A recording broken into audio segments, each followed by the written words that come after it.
Berkaca pelaksanaan pemilu 2024, agenda pilkada serentak yang akan berlangsung 27 November 2024 diprediksi ada kesamaan dalam praktik nepotisme dan politik uang.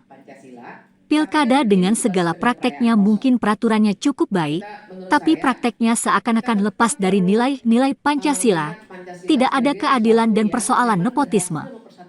Dari pelaksanaan pemilu 2024, dalam prakteknya paling brutal, mulai dari politik uang dan nepotisme paling brutal. Sehingga pelaksanaan pilkada tahun ini diprediksi bakal sama saja dan mungkin lebih parah dibandingkan dengan pelaksanaan pemilu 2024. Karena seakan-akan telah ada legitimasi tambahan kalau nepotisme itu tidak ada apa-apa karena di tingkat nasional juga dilakukan. Fenomena tersebut sangat menyedihkan karena dampaknya kompetisi menjadi tidak terlalu fair dan mempersempit kompetisinya. Sehingga pilihan untuk warga semakin sedikit dan kompetisinya tidak adil, akibatnya warga akan mendapatkan pemimpin yang mediocre atau tidak berkualitas. Akibatnya kepada warga pelayanan publik tidak sesuai dengan harapan.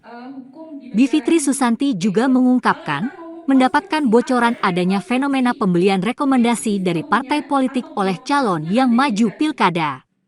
Teman-teman politisi menyampaikan kalau kampanye pilkada bisa habis 10 miliar rupiah, mendingan kita bisa beli partai dengan 8 miliar rupiah. Fenomena tersebut sangat menyedihkan dan diprediksi bakal terjadi pada pelaksanaan pilkada serentak. Kondisi tersebut perlu didiskusikan kepada warga jika ada indikasi tersebut bisa diramaikan atau dicegah. Namun perlu membuka mata kesadaran banyak orang untuk membuat narasi tandingan dalam kerangka Pancasila menjadi sangat penting, karena pilkada serentak tahun ini atau pilkada sebelumnya banyak pelanggaran dan kecurangan atas nama hukum. Kita harus berefleksi dalam berpolitik ada nilai-nilai atau tidak.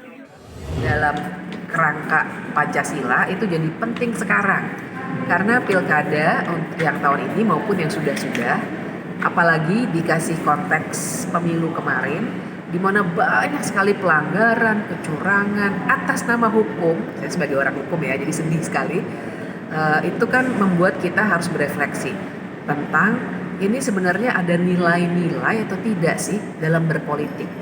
Nah, jadi saya akan menempatkannya dalam konteks itu. Bagaimana ternyata pilkada ini dengan segala prakteknya, mungkin peraturannya cukup baik, tapi prakteknya itu benar-benar seakan-akan lepas dari nilai-nilai, termasuk tentu saja malah yang paling utama nilai-nilai Pancasila. Jadi keadilannya nggak ada, kemudian persoalan-persoalan nepotisme dan lain sebagainya itu yang mesti kita soroti. Ke depan pilkada ini seperti apa Mbak, kira-kira Mbak, dalam prediksi hukum?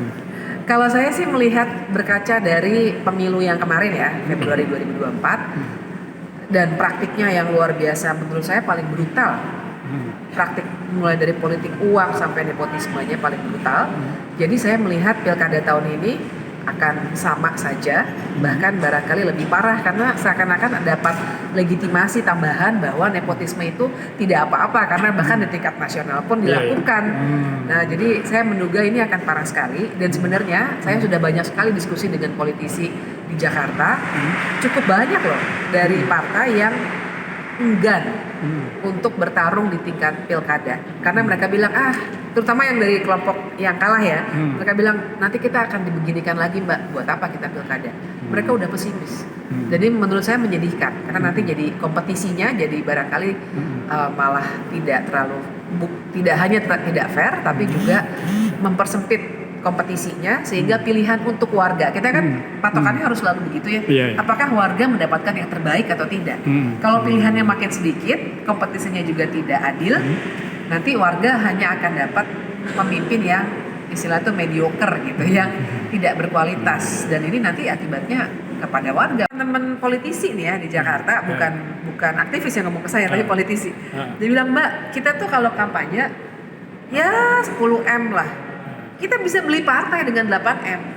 Mendingan kita beli partai. Lebih paket hemat ya? Paket hemat. Tapi kan saya dengarnya, ya Allah, maksudnya parah banget. Tapi memang itulah fenomena yang realita. Dan dia bilang ini tidak baru Mbak, dari dulu gitu.